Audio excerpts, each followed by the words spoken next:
અંકલેશ્વરમાં વંદે માતરમના 150 વર્ષની ઉજવણી કરવામાં આવી હતી। નગરપાલિકા ખાતે રાષ્ટ્રગીત અને સ્વદેશી શપથ કાર્યક્રમ યોજાયો હતો। માં શારદા ભવનમાં રાજ્યના મંત્રી ઈશ્વરસિંહ પટેલની અધ્યક્ષતામાં રાષ્ટ્રગાન સાથે શપથ ગ્રહણ સમારોહ યોજાયો હતો।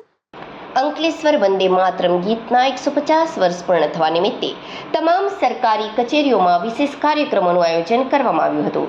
આ ઉજવણીના ભાગરૂપે એક દિવસ માટે સરકારી કચેરીના કામકાજના સમય સવારે 10:30 થી સાંજે 6:10ના બદલે સવારે 9:30 થી સાંજે 5:10 સુધી રાખવામાં આવ્યો હતો।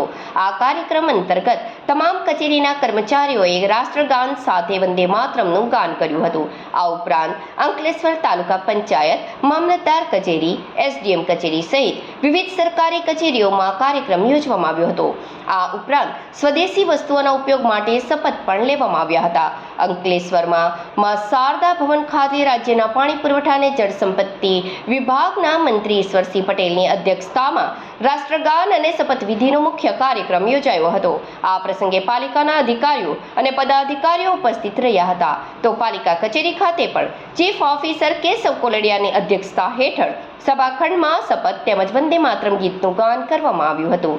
ઉલ્લેખનીય છે કે વંદે માતરમ ગીત વર્ષ 1875માં સ્વતંત્રતા ચળવળ દરમિયાન રચાયું હતું। તે રાષ્ટ્રીય ચેતના અને માતૃભૂમિ પ્રત્યેના ગૌરવનું પ્રતીક બન્યું છે। તેના 150 વર્ષ પૂર્ણ થવાના અવસરે આ રાષ્ટ્રગીતના સન્માનમાં સમગ્ર જિલ્લામાં